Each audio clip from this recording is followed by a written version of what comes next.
There was an article written some years ago called Compassion Pre-Evangelism, the Master Key to the Town. I don't really like the term pre-evangelism that well, because I think that we do compassion just because it's the compassionate thing to do. I do think it will open up doors to share the gospel. But be that as it may, I think he had some very good principles here on doing compassion ministry. Now, keep in mind, if you are a church plant, you're a small church. You're not going to be a big church. And so your resources are usually pretty limited. You may have some partners from another church that can come and help you, but for the most part, you have very limited amount of time and energy. And most of the energy is probably going to be put into more directly evangelistic types of activities and making disciples. And so many times a church plant doesn't get involved in very much in terms of compassion type ministry. But I do think it's important, and it's a manifestation of the love of Christ. We said, remember, a kingdom community has 3 dimensions: worship, evangelism, discipleship, and the third one was compassion, the love of Christ, showing it in our communities. And so I think it is good for a church plant to have compassion ministry. It's important, and yet you have to go about it in a way that's careful and well thought through. He says, work from an established nearby church. Well, if you're a church plant, it's, you may be the established church, but you may be able to cooperate with others as well. But it is good to have the church as sort of a base, a spiritual base, because compassion ministry, if you're working with the poor, if you're working with needy people, if you're doing hospital visitation, it can be very draining also spiritually. And so you need that spiritual core. They say find the most significant need that you can address. Now, when you begin to discover more about your community, you may find all kinds of needs. When I was planning a church in the Chicago area, it was a growing community, and I was going around literally knocking on doors and sort of asking people, what could a church do in this community, and what are some of the needs of the community? People were saying things like, well, the traffic is terrible here, we need wider streets. Well, church is not going to go into widening the roads so that there's not so many traffic jams. That's not a need you're going to meet.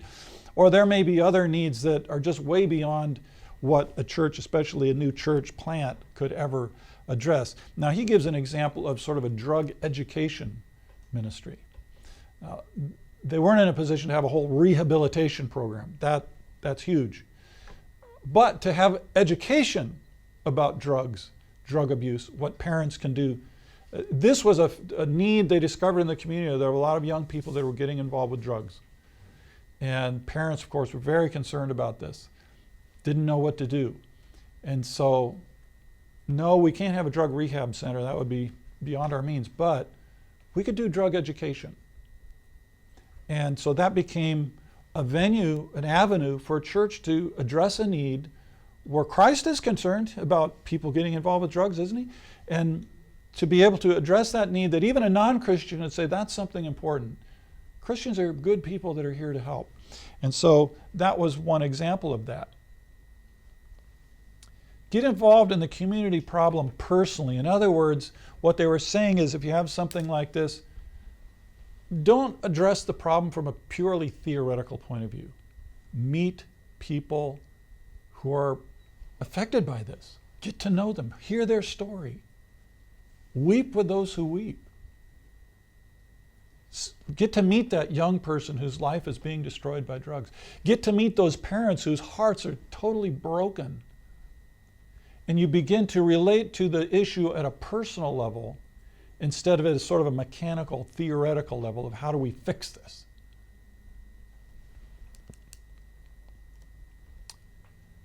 He says, don't offer so-called homegrown answers to the needs. In other words, you need to have good, if possible, professional way to address that need. If you are just sort of guessing, you may not be doing very much helpful. You may even be hurting. And in fact, in this case, say with a drug education, you may not have a drug addictions expert in your church. You probably don't. But you could invite somebody in. Maybe there's a Christian who is an expert in this field from somewhere else. You invite them to come and to speak to this. Maybe you can even invite a person who's not a Christian, but they could speak to this need and it would be helpful. I know of one church This was in Germany, and there was a very famous case of a school child who'd been kidnapped.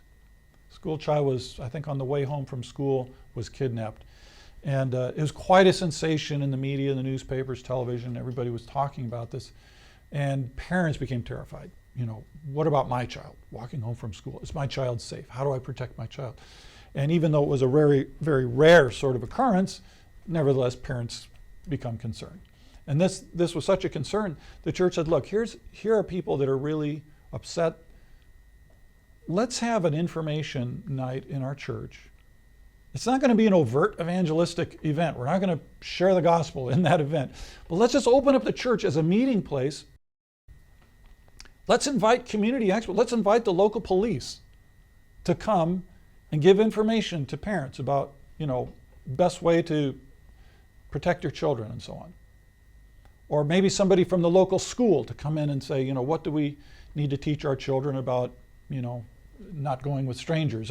And so they actually just had people from the community. There wasn't particularly Christian per se. But what did that church do? They showed the community, we care.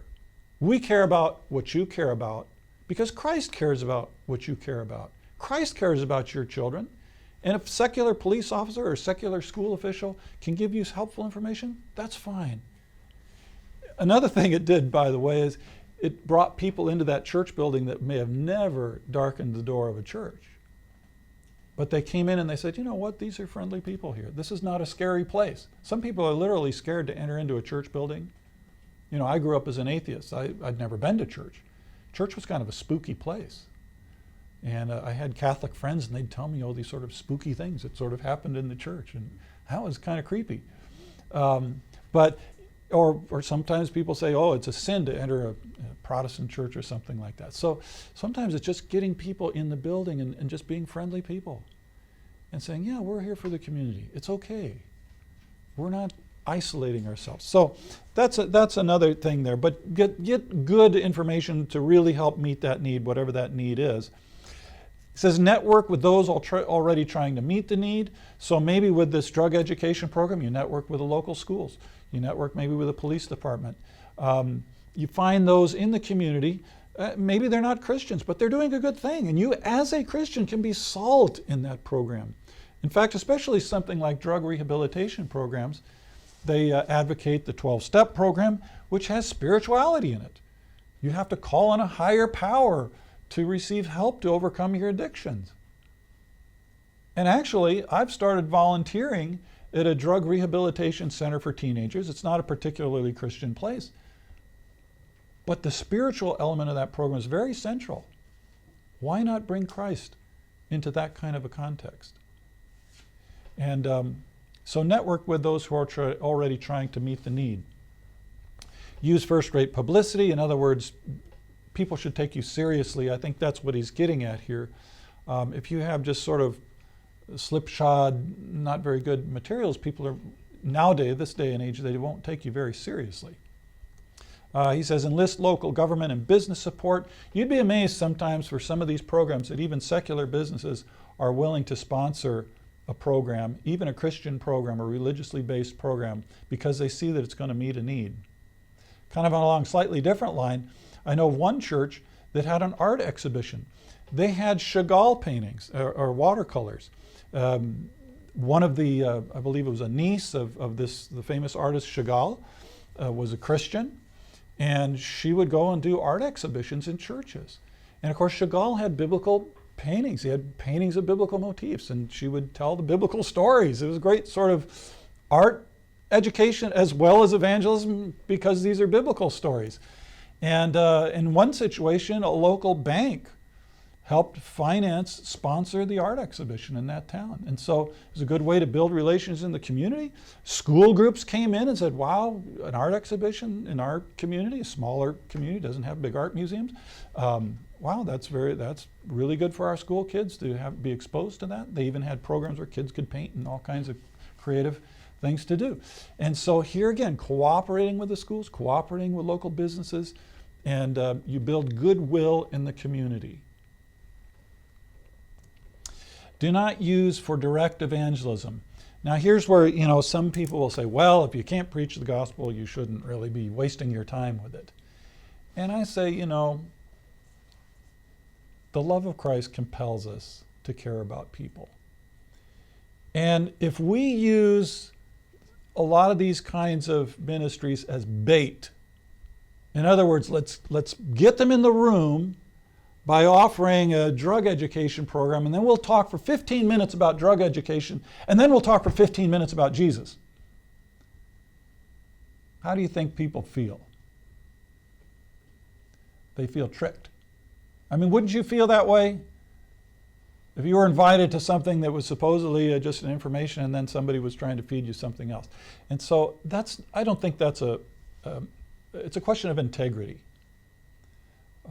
I think we can be kind. I think we can do it in the name of Jesus. We might say something like with a drug program, this is not the place to preach, but I can tell you that Jesus Christ has made a difference in people's lives. And if you want to know more about that, talk to me later or come to this other event.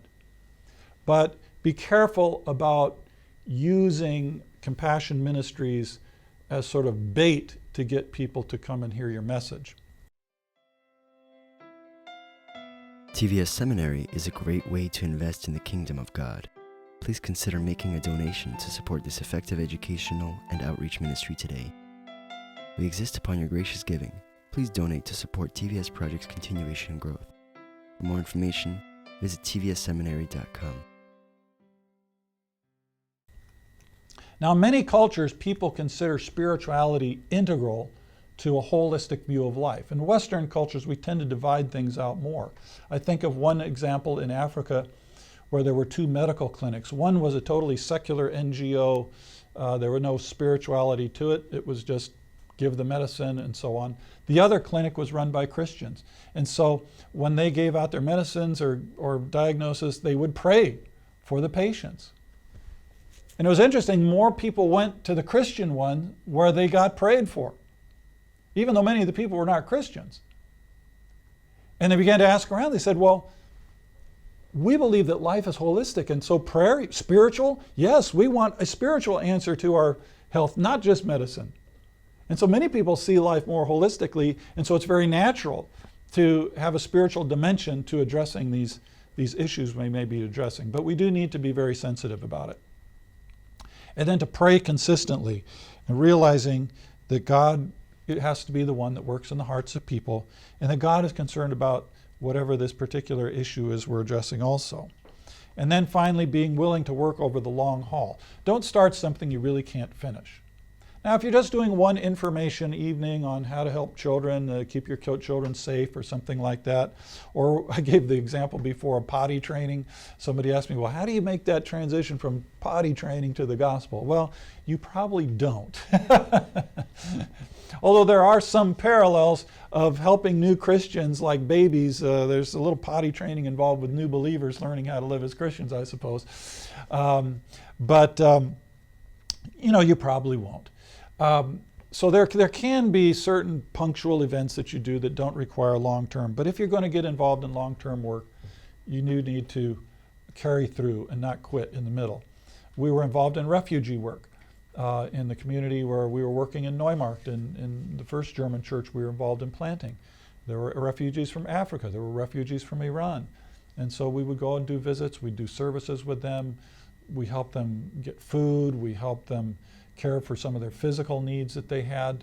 It was a great way to just show the love of Christ to people who were in a difficult situation, and the church was serving the community in that way as well. And by the way, the community was not very friendly to most of those refugees either. And so it was a great ministry, but you had to be in it for the long haul. Well, those are just some guidelines for working with compassion types of ministries, community service type ministries.